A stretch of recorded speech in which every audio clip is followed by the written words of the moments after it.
I read this. Today's talk is called I Expect and I Accept. Several years ago, in a class in the city, a woman told me she got the job of her dreams after hearing me say that statement. Now, I did not remember ever saying that statement ever once, but she heard me say it in a class. I believe I said it. I believe she accepted it, and she used that statement to get a job that she loved, to do many things, because that's really what it is, isn't it? To accept the good that is, or to expect the good that is available, and to accept it. What more do you need? Accept that. To accept what is yours by way of the love that is. See, there's all this. You a little warm? Yeah, I'm going to accept, but I need a little air. Okay. Don't make a mess. Oh. I like to say to David, don't make a mess. I'm not going to tell stories. Not the venue. So I expect and I accept. It really is a profound thought, a profound statement. Because in that, what you're saying is, I know there's good for me to experience, and I don't yet know how to do it. But I'm willing to expect it. Well, how could you expect it unless you knew you were going to do the work? Because it's not going to happen to you. Your good is never going to happen to you. Your good is already happening, and you're experiencing it at the level you're willing to experiencing it. We must assume the good is already here. You must just take that for granted. It'll be the easiest way for you, is to assume your good is already here. Because the other way isn't working out, is it? To assume this is not my good. Are you finding happiness in that? You having a good, easy day, assuming your good is not here yet, but it's coming. Yeah. How long has your good been on its way? Oh, as soon as this happens, then my good will be here. Or as soon as this happens, then my good stuff is here. As soon as this happens, no, the good is here. You're not seeing it correctly. If you're not interpreting it as good, let me read you this. As you know, I enjoy this book a lot, The Holy Spirit's Interpretation of the New Testament. And this comes from 1 John chapter 4. Dear child, I've already told you that the work to be done is the sorting of thoughts. This includes the sorting of feelings, beliefs, and images. I'm going to sit. Everything that you experience within the dream of the world comes from one of two sources: the thinking mind, which is the mask of separation, or the Holy Spirit, which is the true desire of the heart. Every thought, every feeling, every belief that you seem to live by, and every image that you seem to see or hear speaks the thoughts of one source or the other. Your role is to discern the source of the thought, feeling, belief, or image, and then decide if you will accept what it teaches based upon the source. We are of God, and so we have within us the inherent ability to recognize the source that comes from God. You hear that? We are of God. Every one of us here, there's no exceptions, are of God. And so we have within us the inherent ability to recognize the source. The source is God. The source that comes from God, and the source that teaches us God is not. N-A-U-G-H-T.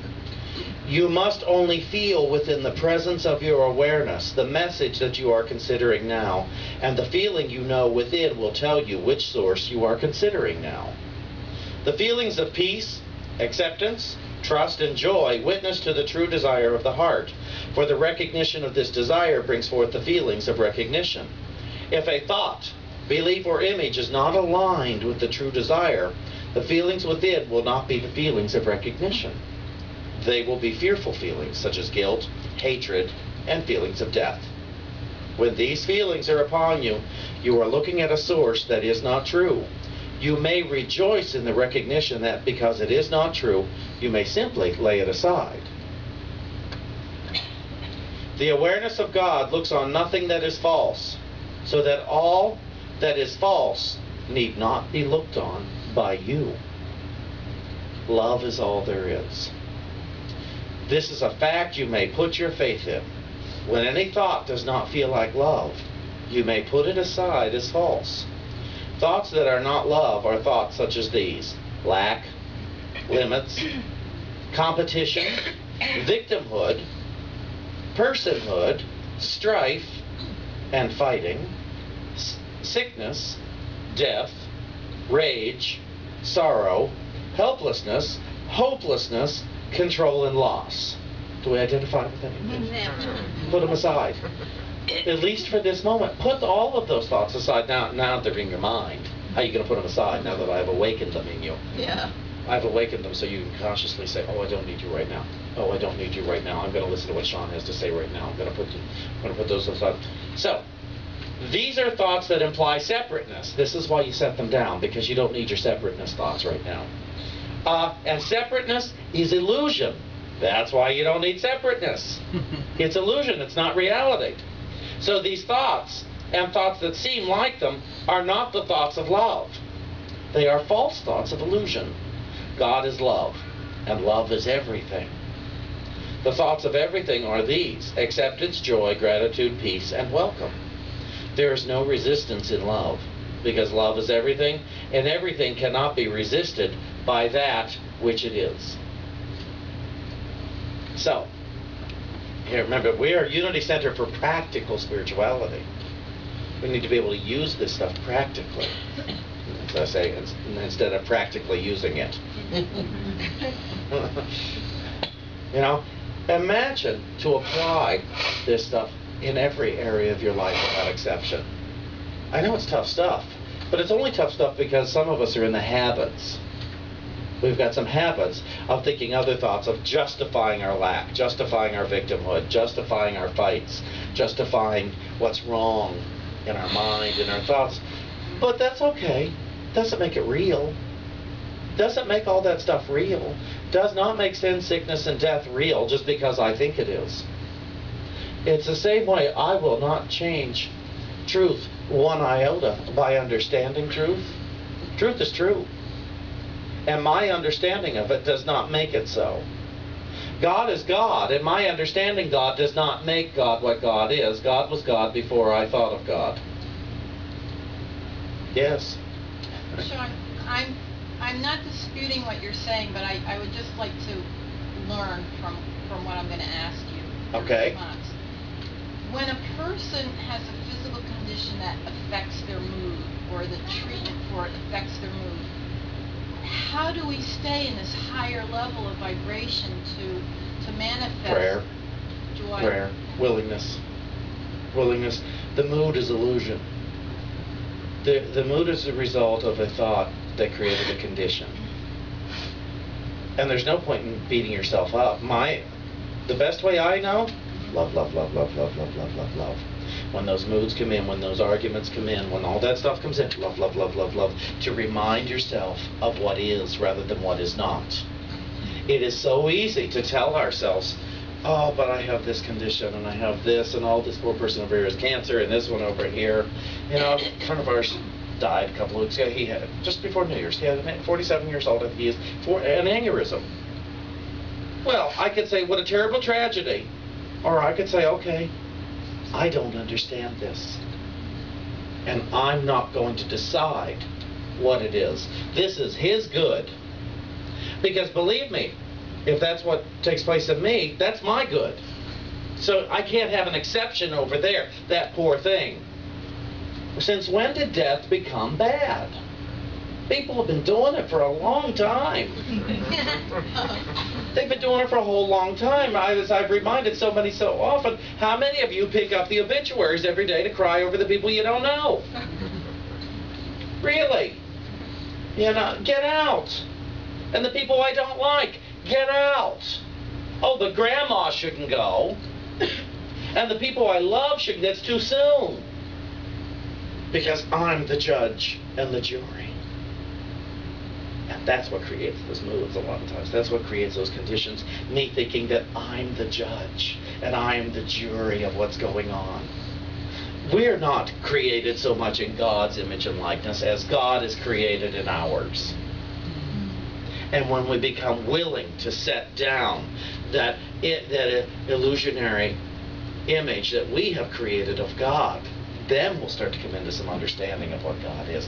Then we'll begin to really feel what is rather than what is not. Because we won't be basing our feelings on our need for safety, on what is secure. I think I told you last week, I have been asking a group I facilitate in the city. For 3 weeks now, I have asked them the same questions. 2 questions. The first question is, what do you most fear it will cost you to surrender all you think you know to the love that God is? And I've heard, and every week they have different answers. Same group, different answers to that. First week, one guy said, I'm afraid I will lose my grandiosity. What he realized is he wants to be a star and he's afraid he's going to become one and it won't be special.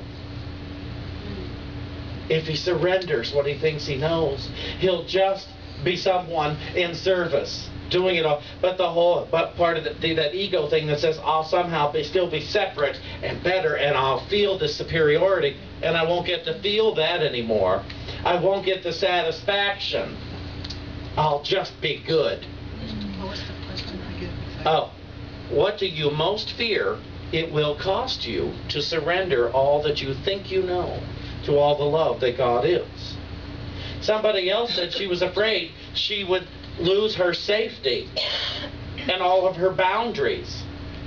And I said, do you understand, though, that if you were to surrender all that you think you know, there would be no need for safety.